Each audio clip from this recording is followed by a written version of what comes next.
Class 11 second semester. তোরা আমার উপর একটু রেগেই আছিস আমি জানি, কারণ পরপর পরপর থার্ড সেমের বেশ কিছু ভিডিও আমি দিয়েছিলাম। বুঝতেই পারছিস ওদের এইচএস এর ইয়ার একটু বেশি দিতে হয়েছে। আমি লাস্ট কয়েকদিন পরীক্ষা, এইচএস পরীক্ষা চলছিল বলে ক্লাস 11 সেকেন্ড সেমিস্টার বা মাধ্যমিক ভিডিও সেভাবে খুব বেশি কিছু দিতে পারিনি।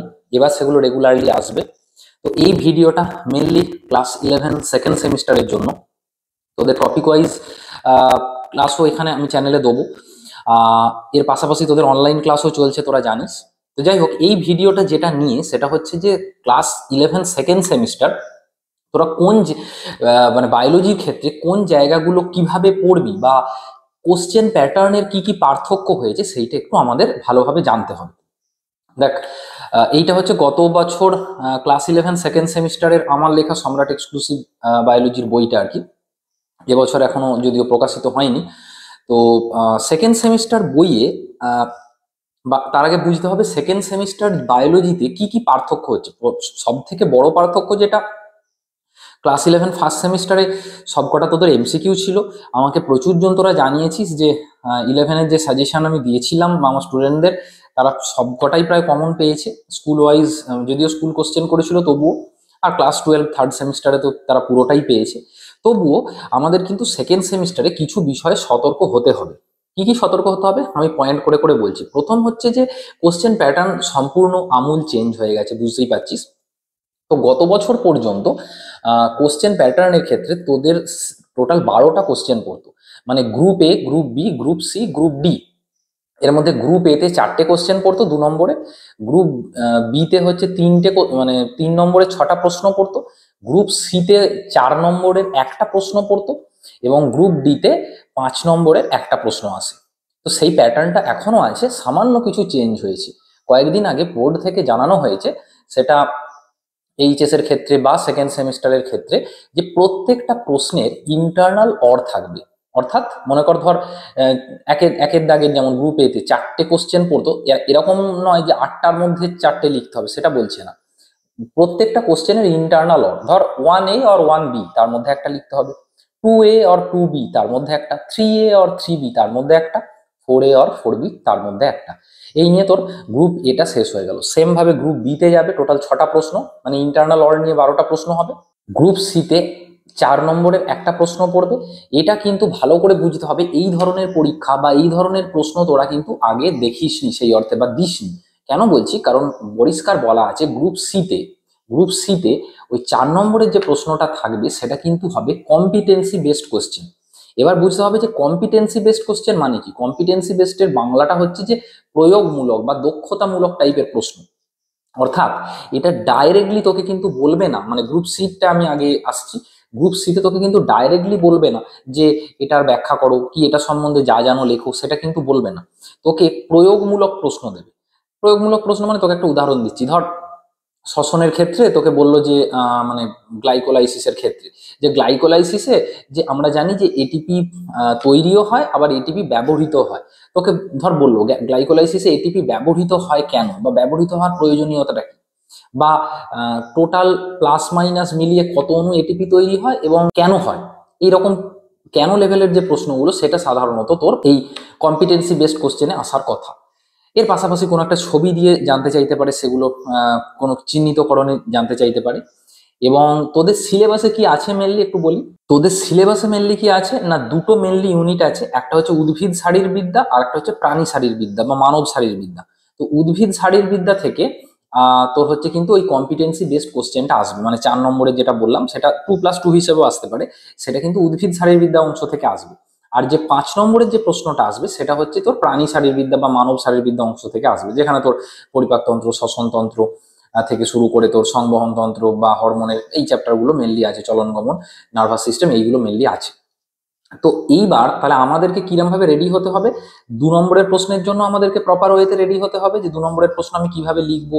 বায়োলজির ক্ষেত্রে যেটা আমি সব ক্লাসের জন্যই বলে থাকি, যে যখন যেখানে বুঝবি যে সুযোগ আছে, তুই কিন্তু একটা করে অন্তত হালকা করে হলেও ছবি দিয়ে দিবি।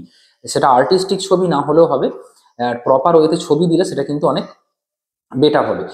সময় কিন্তু বেশি নেই, তুই যদি দেখিস যে দেখতে দেখতে কিন্তু, মানে যেমন ফোর্থ সেমেরও টাইম বেশি নেই, সেকেন্ড সেমেরও কিন্তু টাইম কিন্তু বেশি নেই।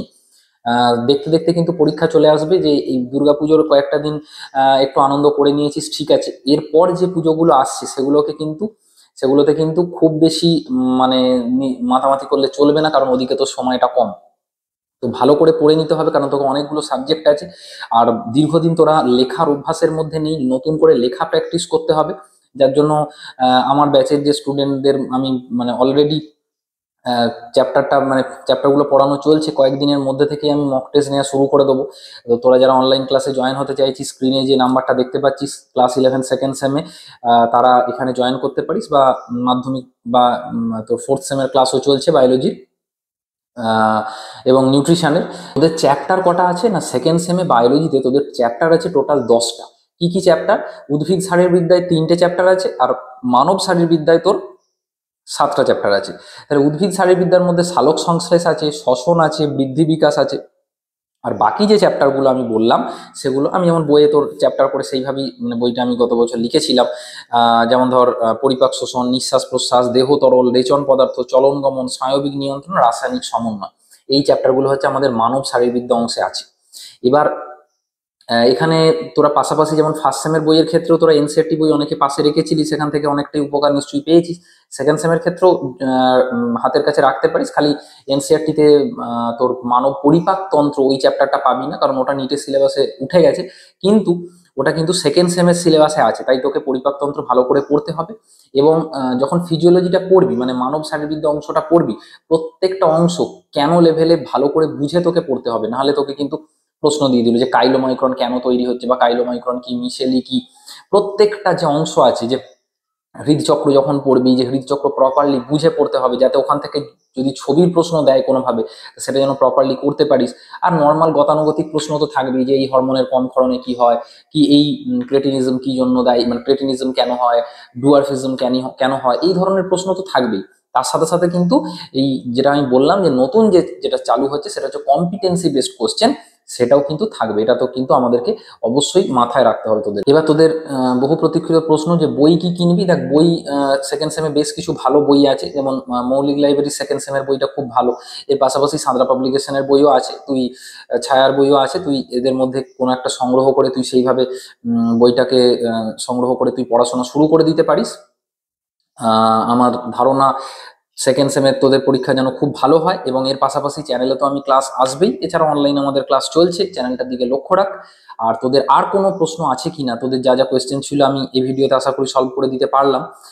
বা সেকেন্ড সেম পড়তে গিয়ে আর কিছু অসুবিধা হচ্ছে কিনা, সিলেবাস বুঝতে বা স্ট্রাকচার বুঝতে আর কিছু অসুবিধা হচ্ছে কিনা, সেগুলো কমেন্ট করে লিখে জানা, আমি অবশ্যই তোদেরকে রিপ্লাই দিয়ে দেবো। আর হ্যাঁ, আরও একটা কথা, যেটা আমি ফার্স্ট সেমের ক্ষেত্রেও বলেছিলাম, এবছর যারা থার্ড সেম এইচএস পরীক্ষা দিয়েছে ওদেরকেও বলেছিলাম, ওরা প্রচুর লাভ পেয়েছে।